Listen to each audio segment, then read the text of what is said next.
welcome to my February manga reading vlog. So for the month of February, the theme in the Duda Discord server was Shojosei, so any series with the demographic shoujo or josei. Josei? For this month I made a real effort to try and tackle some of the series that have been in my collection a little longer, some ones that I've been like really wanting to just pick it and read. And I'm quite pleased with some of the choices I made, as well as trying to read some of the volume 1s I've been wanting to get to as well. Just before we get to them, just be warned, I am going to spoil everything I talk about. If I was doing just volume 1s or stuff, and when I do my hauls, I try to be a lot more careful with spoilers, but in my reading vlogs, I will be spoiling every volume I talk about. If you don't want spoilers, do just skip any volumes you don't want spoilers for, but I otherwise hope you still enjoy my opinions and thoughts on all these reads. Starting with the first one I have on this pile next to me. This is in no particular order, this is not alphabetical or even the order that I read them in. This is a bit just random. For the first one we have on top is Colette Decides to Die. Now this was a very, very hyped release when it came out. There was a lot of excitement. It was definitely one of those we would love this to have a print kind of series. And Viz did bring it out, albeit in a omnibus format. There are 2 volumes in here. This is a 2-in-1, and in between the volume 1 and 2 we also have a one short story by the mangaka called Night and Melody, but otherwise the whole volume is just shy of 400 pages for the 2 volumes. General premise is this character Colette is working as a healer and is just finding it way too stressful. She doesn't get any rest. All she does is heal people. People don't give her a break. And she kind of decides, well, that's it. It'd be a lot easier and quiet if I just offed myself. Unfortunately, in her method of attempting that, she finds her way instead to the underworld, where she meets this guy here, Hades. And she ends up being a healer for him instead, I guess. Well, not instead of, as well as, because she manages to find her way back up as well. So far, it's quite obvious in the first half of the Omni, so volume 1, there wasn't like much of a plan of where the story was going to go, and in the author's notes they do kind of say the same thing. Originally it was kind of just going to be a one dealer-rooney, hence the name Colette Decides to Die doesn't really apply as much the further into the series you go, but they kind of already stuck with it and they were like, well, but that's it then. It definitely feels like there is more of a plot, a story, a place that it's going a bit further in volume 2 onwards, which I appreciate. Overall, I wasn't overly impressed. I found it a bit dull personally, and I'm really sorry. I desperately hoped and expected to like it. Everyone else seemed to enjoy it, and it's mythology, and I love mythology themed series, but I just found it a bit of a slog to go through, and I did not care for the short story. I, to be honest, didn't really finish it. I just sort of, okay, let's get to the end. So I hope it picks up. Unfortunately, it was a bit of a miss for me, and I am quite devastated by that, to be honest. Now, another series I had really hoped to try and read in February, but I did not get time to, was Red River, and I'm hoping that sounds a bit more messier and I might be more into that. This one I think was just a bit too slow, not much happening, but I'm hoping this would pick up. It's my hope. Next reads was Bride of the Barrier Master volumes 2 and 3, and this got me back up to date with what is currently available in English print. As of right now, I don't actually know when volume 4 is out, to be honest. So this story had started off quite similar to My Happy Marriage, where a younger sister was treated quite terribly by a family, but might potentially have some more powerful powers than the sister, and is chosen to be the one to go and marry prestigious man over older sister. The difference between the 2 stories is this one is definitely set in a more modern day, and also the female character is a lot more like F the lot of you. All she cares about is being able to retire on an island with her, like, what is he called again? Shikigami, and live a peaceful life. And that's all she wants. And she's kind of been blackmailed into marrying the Barrier Master because her magic's power's so good to help him restore the barrier. But it is actually quite a good story. I must say there was a very sad part to volume 2. Very sad. It does slightly pick up, but I got really sad at that bit. Oh gosh. Really nice, fun, light-hearted, supernatural sort of romance story. Next we have Firefly Wedding volume 1. I've just realised I forgot to take the sticker off. Oh dear. Here we go. This is a wonderfully toxic series. I'm loath to call it romance, but it is, I suppose, a romance. Our female character has unfortunately got quite a bad heart condition, which kind of means that her marriage prospects aren't looking too good, unfortunately. She is determined to secure a good marriage though before she and then for some reason she gets like targeted by kidnappers and assassins, and yeah, she's taken and manages to make a deal with one of the assassins, or the assassin, which is this guy here, to marry him instead. Yeah. And he's like, yeah, alright, why not? He is a little batshit crazy though, but she seems to almost be slightly into that. I really enjoyed it. It probably was one of my more favourite reads of the month, if not the favourite. I can't decide, to be honest. I can't fully decide, but I did really enjoy it and I look forward for more. I think we're going to go through some of like the shorter number of volumes I read before we go through some of the full series that I read. So the next up we have My Stepmother and Stepsisters Aren't Wicked 3 and 4. This is such a cute, adorable, cozy, pleasant, heartwarming series where a girl has been taken in by the main family. Her dad shares a dad with stepmother, stepsisters. Her mother, I believe, has passed away, and the sort of expectation is they're going to be wicked. It's like, oh, you're not like official family, and my husband went and had a kid with someone else, that kind of thing. But no, they are incredibly welcoming to the point of like absurdity almost, and it is just so nice to read. It's like a proper palate cleanser. It is adorable. I really recommend this as like if you want just a really cute, nice, everyone is lovely kind of series. Everyone is supportive. It is a bit pricey. It is a large 7Cs, but it's also thin, so $13.49.99 is its RRP. So do definitely try and see if you can find it in a sale section or pre-owned, secondhand, that kind of thing.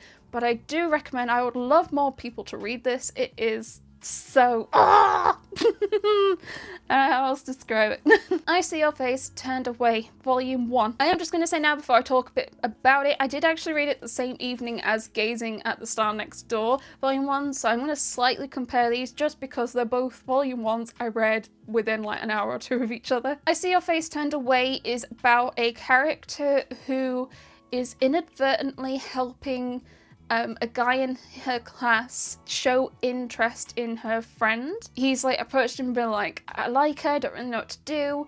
So she's like trying to help facilitate her friend noticing him without like outright saying to friend, yeah, look at him. Unfortunately, along the way, talking to him more, spending some time with him, this character also starts to develop feelings for him, which is unfortunate. So I'm not really sure how I felt about the series. It is a little bit more down, because you are kind of sat from this character's perspective who has been helping a guy show an interest in her friend and is now starting to develop these feelings herself, and she's like, oh, shit.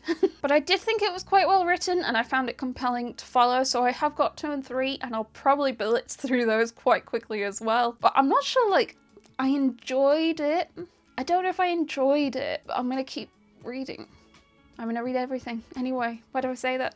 Gazing at the Star Next Door. Now, this, having read it after that one, I found quite a bit more upbeat. I have been really enjoying the, like, Idol series, especially High School Idol series. And what I really liked about this one is it wasn't like an idol being caught on his off day by a regular high school girl and being like, oh, actually, no, you're different. It is a childhood friend story where these two, the male and female characters, have been friends since childhood, and the guy has just started to go more into idol stuff. I was gonna say idolism, I don't think that's the right word, into being an idol, modeling, that kind of thing. Acting, my god. I almost think it makes the story, now, I want to say this in quotes, more believable.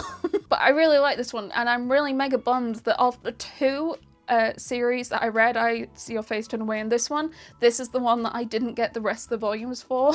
I did have since picked up volume 4, but I need to pick up volumes 2 and 3 still. But this was another real cute, my kind of fun idol series. If the Villainess and Villain Met and Fell in Love, Volume 2. Now, I do love my Villainess series. I love my Villainess series, especially when there's magic and fantasy and a villain involved. Now, I'm not saying I don't dislike it, however, I feel like the title is a little misleading. The reason they're known as the Villainess and the Villain is less because they're evil and more because they're outcasts, I guess.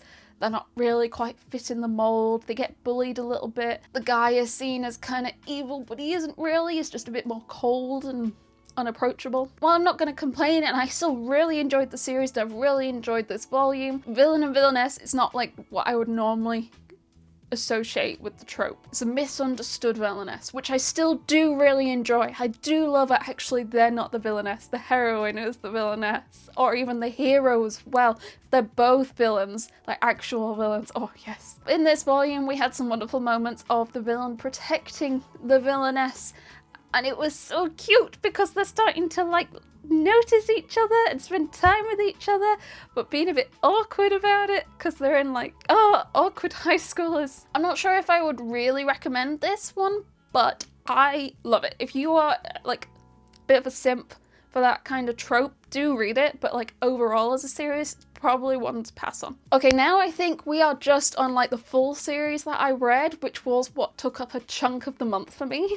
Okay, so first up we have Absolute Boyfriend 1 to 6. This is a series I've had a lot of people telling me I need to buy and read to experience, and I get it.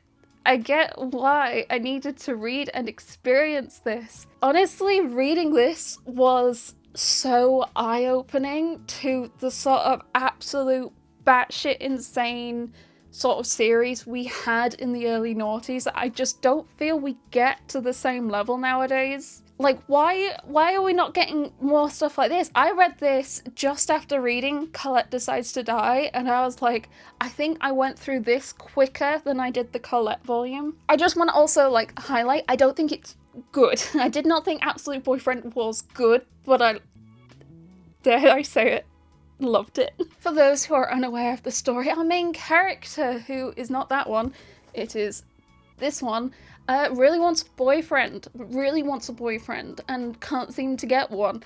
So what she ends up doing is ordering a doll off online, a doll to be her boyfriend. And the doll will do all the boyfriend things for her. Yeah, it was a lot more like explicit. You don't like see outright things, but some of the dialogue about making him commit to you, you gotta like go all the way. You're like, she's like 15, 16, oh my god. It was such a trip reading this, and yeah, I really loved it. I really, really loved it.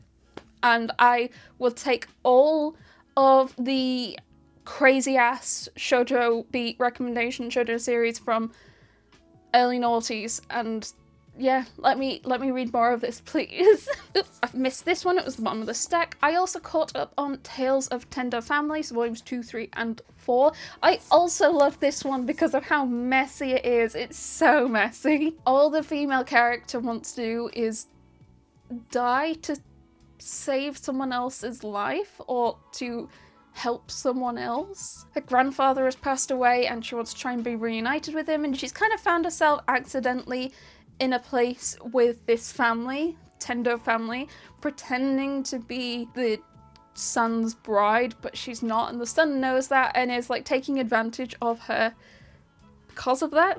I'm trying to think like exactly what happened in all 3 of these volumes, and I feel like there was just lots of mess trying to hide her so it wasn't figured out. And there was an assassin that came to try and kill, I think, the guy or her or something, or they got in the way, and now the assassin's interested in the girl because she's actually pretty like adept with martial arts skills and stuff. Very messy, still enjoying.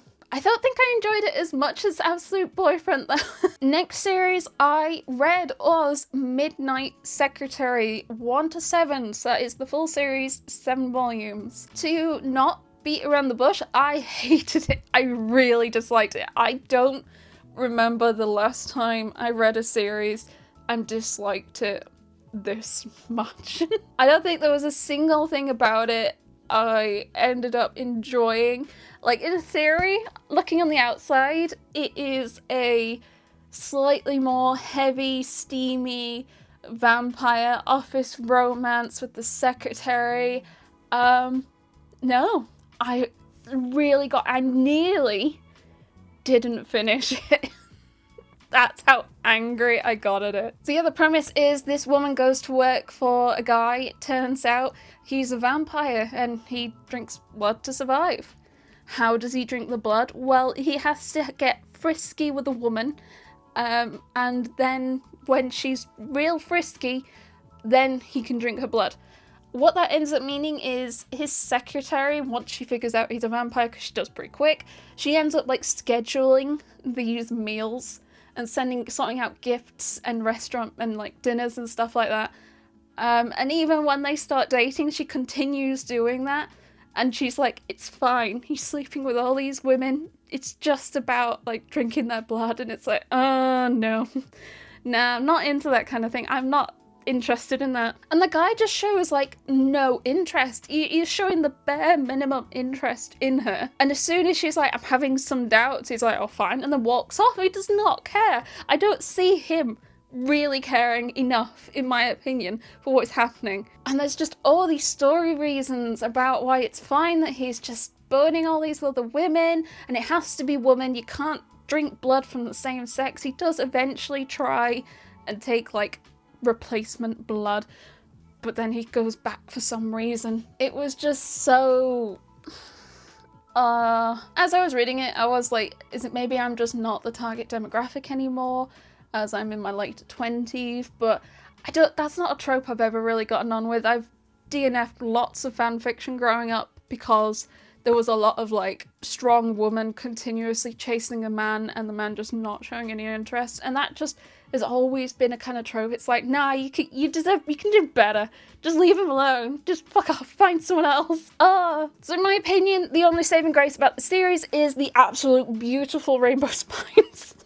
I apologize if you are a massive fan of the series. That is absolutely good. Everyone has their own opinions, has their own loves and dislikes. It'd be weird if we all did, but this unfortunately was not one of my loves or likes or neutrals. My final read, and is a bit heavy, so I'm not going to hold the whole thing long, is Princess Jellyfish, and I read all 9 omnis. I'm just going to hold the first one because they're heavy. I say last, this was actually my first read of the month on the 1st of February. I was like, I'm just going to pick a series that I've been wanting to read for ages, and I had a few going through my head of what I wanted to pick, and I did happen to pick Princess Jellyfish because I was stood next to it. I literally turned and was like, yeah, I'm gonna read that. I am really glad I did. I did really enjoy Princess Jellyfish overall. I am very glad I read it. I understand why it's become such a like big cultural classic, I guess, in terms of manga community, because it's quite a long series and I read the whole thing. I'm probably not going to go too much over specific plot, but I'm going to talk about a few of my like favourites and least favourite bits. So bits that I loved, I absolutely loved the discussion around clothing, and also just seeing all of the designs. All the jellyfish dresses were so pretty. I loved them doing their runway shows. I loved when they went to the aquarium. I loved when the main character got all excited about jellyfish and would like start talking about the different types of jellyfish and like what their like key properties and components are that could then be used as part of making a design, a dress, an outfit, whatever. I really enjoyed those bits. I also really enjoyed a lot of the camaraderie between the group of girls. I forgot they were called the Amars. I really liked the Prime Minister. I loved him. He was amazing. I loved him a lot. What a character. I think some of the things I didn't like, I'm not sure I didn't like it. I think through fault of myself. I don't think it was the story's fault. I think I just didn't pay attention enough. I did not realize how big an age gap there was between the female character and the older son who was interested for ages. Shu? Is that his name? Shu? I'm usually pretty bad with names, but I did start to remember them by the end of this at least. I did not realise what the age gap between those two were because I thought they were super duper cute and adorable and I loved them, but I think it just didn't twig how old she was. For some reason that just completely like flew me by, and that is all on me. And I think I'd have read some parts of it differently if I'd not been so oblivious. I also kept getting really annoyed at some of the Amars when they were like, no, this is too much effort, I can't be arsed, I'm just gonna give up. And it's like, well, what are you gonna do then? You're not gonna get a job, you can't pay, you're gonna get kicked out. And you're like, and they're like, they were trying to like shove their head in the sand, and that just really, really aggravated me a lot. It got me so annoyed. Like, nah, you need to do something. You can't just sit and wait and expect it all to work out with doing nothing. Take some of your own life into your own hands, take the responsibility. And in general, I think the ending was a little lackluster for me. There were a couple of bits I did really like about the ending. I think the younger son, whose name also escapes me, dragging out the female character and confessing as they're walking down, I thought that was actually really nice, and it did feel like it was building up to that. It didn't feel out of the blue, and I kind of loved it. And I loved that that was like, he confessed not really expecting much. It was more, I just want to say and let you know. But overall, I found the ending quite rushed, all the way from the female, what's the female character called? Tsukimi? All the way from Tsukimi going to Singapore from there felt really rushed. Though saying that, it was like 3 volumes still, which is like a third-ish of the series almost. But I don't feel like we got the same pacing as we did in the first half of the series. They kind of ended up just going back, and everything kept like wrapping up. The last chapter had like characters appearing and be like, oh, and here's this reason that everything's wrapped up great. Here's this reason everything's wrapped up great. And like, I'm all for it, everything's wrapped up great kind of ending. But now this one, I felt I was kind of like, I feel like there should have been a bit more, or like they were going places and they wanted to wrap it sooner. Yeah. Overall, really enjoyed it. Super glad I read it. I would still recommend other people reading it. For me, I think the ending just felt a bit, I can't tell if it's I wanted like more volumes or I wanted less things to have happened to keep it shorter. I feel like there was unanswered questions as well around like the area being demolished with something that just kind of stopped. Did they revisit that? Did I miss that as well? There were some other things I feel like just didn't get answered at the ending, but yeah. What I must say is this mangaka is really, really good at writing a story that you are very compelled to read. I read like 3 of these in one day at my peak, and I think overall it took me about a week to go through the whole series, but there was a day where I read 3. I found the same with Blank Canvas. I found that a really, really well written, compelling read. So I'm very looking forward to getting into Tokyo Tarariba Girls. I can't pronounce it. So were all my February reads. Let me know in the comments what you thought. I think I did overall enjoy a lot of it. From Midnight Secretary. I still don't understand why I like hated it so much. I got so angry. I've been really enjoying filming these vlogs, and I do intend to try and stick with it, so doing one every month for every theme. March is Manhwa month, and we are like almost halfway. And I've been doing so much reading. I'm so excited to go and talk about all my reads in the video of that with you. If you're interested in joining in on the themed month's read, do join the Dudette Discord server. There is a link found down below. We already have a list of all the months and what all the themes are. And also remember to like and subscribe and check out my channel memberships for early access. It's only 99p a month. Otherwise, I hope you have the most wonderful day, and I will see you next time. Bye bye!